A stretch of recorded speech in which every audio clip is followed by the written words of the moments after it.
अपना दोस्ती बनाते हैं, प्रण लेते हैं कि हम दोनों एक दूसरे के लिए मदद करेंगे, उस समय हनुमान जी तुरंत जाके एक यज्ञ कुंड बनाते हैं।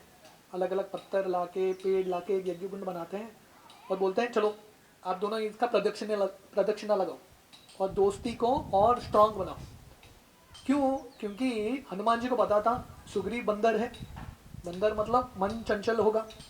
अभी ये बोल रहा है दोस्त है, कल उसको जो चीज़ चाहिए वो मिल गया, दोस्ती भूल जाएगा। इसलिए हनुमान जी एक रिचुअल बनाते हैं। तो रिचुअल क्या है? जैसे दीक्षा के समय गुरु मंत्र देते हैं, उसके बाद यज्ञ का प्रदक्षिणा होता है, रिचुअल होता है।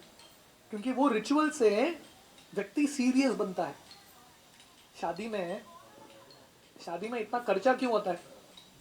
शादी तो ऐसे ही हम दोनों का शादी हो गया करके बोल भी सकते हैं, हो जाता है शादी।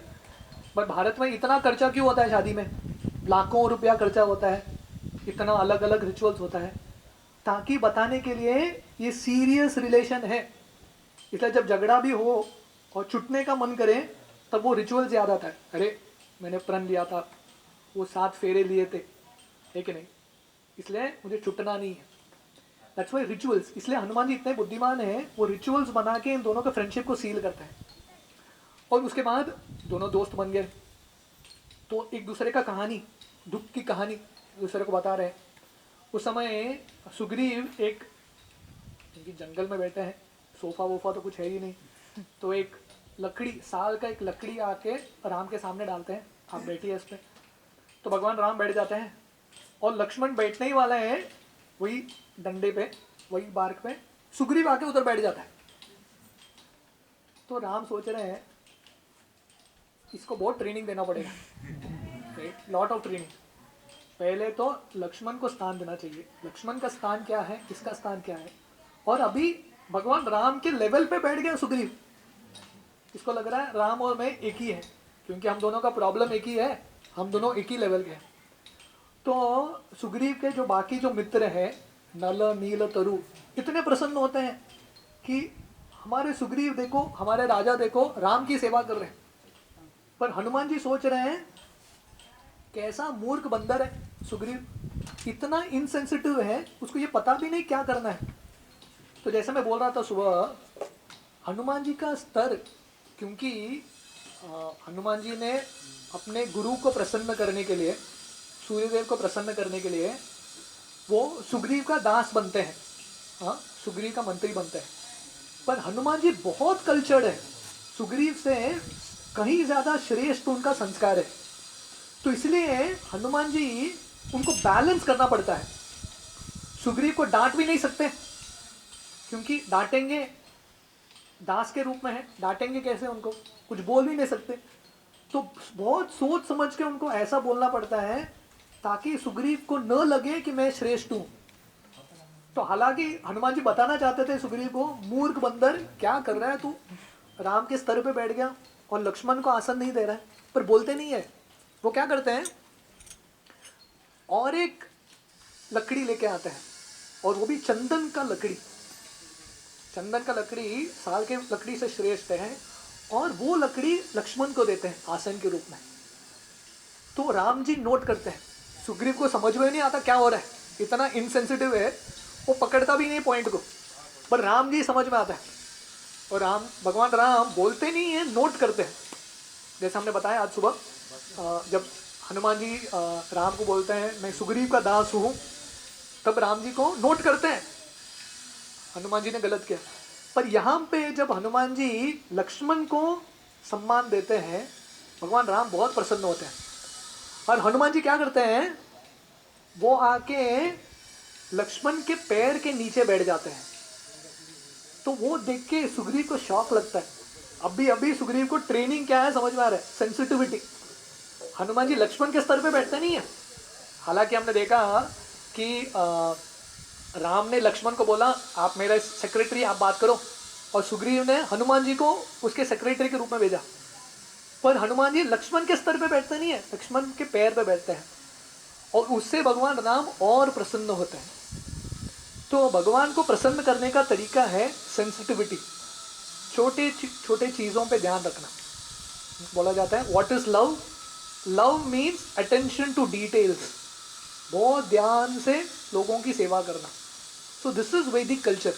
और ये पूरे रामायण में दिखता है कि कितने सेंसिटिविटी है लोगों में इन डीलिंग्स. लोगों के साथ कैसे डील करना है, कैसे बर्ताव करना है, सीनियर्स के साथ, जूनियर्स के साथ, all this thing is very important. ये वैष्णव एटिकेट है. चैतन्य महाप्रभु बोलते हैं वैष्णव सदाचार वैष्णवों का आभूषण है. वैष्णव आभूषण नहीं पहनते, पर वैष्णवों का आभूषण क्या है? सदाचार. How they talk, how they walk, कैसे बातचीत करते हैं, कैसे बर्ताव करते हैं, कैसे लोगों को सम्मान देते हैं. That shows a very cultured human being. तो जैसे मैं बोल रहा था, वानर, आर यू ह्यूमन? तो हम सबको मनुष्य बनना है. जन्मा जायते शूद्रो, हर एक व्यक्ति जन्म से बंदर ही रहता है, पशु ही रहता है, पर संस्कार चाहिए. ट्रेनिंग से व्यक्ति मनुष्य बनता है. तो इसलिए हर एक माता पिता का कर्तव्य है बच्चों को ट्रेनिंग देना. ट्रेनिंग इन सिंपल थिंग्स, लोगों को सम्मान के साथ कैसे बात करें, अलग अलग पदार्थों की रिस्पेक्ट कैसे करें, how do you respect things, book को रिस्पेक्ट कैसे करें. ये सबसे पता चलता है कि ट्रेनिंग है कि नहीं, ये मनुष्य है कि अभी भी बंदर है. तो भगवान राम बहुत प्रसन्न होते हैं सुग्रीव से. और उसके बाद सुग्रीव जो है अपनी कहानी बताता है. तो दोनों का दोस्ती हो गया. तो सुग्रीव बताता है कि कैसे वाली इतना कष्ट देके सुग्रीव से उसका जो राष्ट्र है, पत्नी है, सब कुछ चुरा लेता है. हालांकि भगवान राम प्रॉमिस करते हैं, प्रण लेते हैं कि सुग्रीव तुम्हारा जो दुश्मन है उनकी संवार मैं करूंगा. जब भगवान वो प्रण लेते हैं उस समय सीता, 3 लोगों का आंखों का कंपन होता है. जब भगवान प्रण लेते हैं सुग्रीव मैं तुम्हारे शत्रु का नाश करूंगा. एक तो सीता, लंका में बैठी है सीता, और भगवान राम जब प्रण लेते हैं सीता के आंखों का कंपन होता है.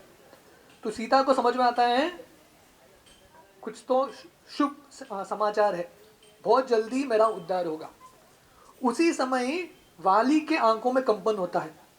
भगवान जब राम प्रण लेते हैं, तारा के साथ आलिंगन कर रहे हैं, पर उनके आंखों में कंपन होता है और वाली भयभीत होता है. और उसी समय रावण के आंखों में कंपन होता है. तो ये तीनों का लाइफ इंटरकनेक्टेड है. ये एक प्रण पे तीनों का लाइफ इंटरकनेक्टेड है. तो हालांकि यहाँ पे राम ने प्रण लिया मैं वाली का वध करूंगा, ये वध से सीता अभी छुटकारा पाएगी वो बंधन से, और रावण का भी संहार होगा. तो एक तीर में 3 निशान, इन वन शॉट. तो भगवान राम सुग्रीव को पूछते हैं ठीक है मैं वाली का तो वध करूंगा, पर आप दोनों का दुश्मनी क्यों हुआ इतना? आप दोनों भाई हैं, इतना दुश्मनी क्यों? तो समय सुग्रीव बताते हैं the tragedy in their life, कैसे उनकी जिंदगी में कष्ट आता है. तो वाली जो है हमेशा घमंड से भरा था. वाली का ये स्वभाव था कि वो सब चीज का जो क्रेडिट है स्वयं लेना चाहता था. सो this is a long story. तो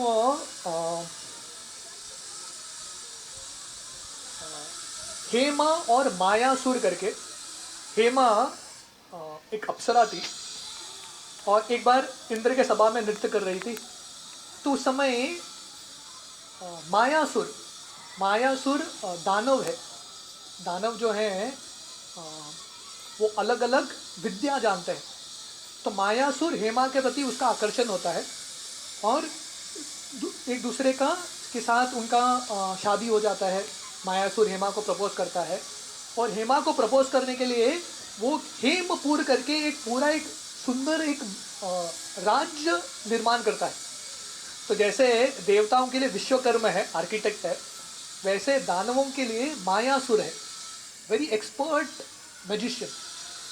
जो हमारा इंद्रप्रस्थ है, पांडवों का जो इंद्रप्रस्थ है उसकी रचना भी मायासुर ही करते हैं, अ ग्रेट आर्किटेक्ट. तो उस समय मायासुर और हेमा उनका शादी होता है और उनसे 2 पुत्र का जन्म होता है. ये 2 पुत्र का नाम है दुंदुबी और मायावी. और एक पुत्री का जन्म होता है और ये पुत्री का नाम है मंदोदरी। तो आप देखेंगे हाउ, जैसे मैं बोल रहा था जिंदगी में ये सब चीज इंटरकनेक्टेड है कि नहीं। रावण और का जिंदगी, वाली का जिंदगी और सुग्रीव का जिंदगी, इट्स ऑल इंटरकनेक्टेड। तो मायासुर और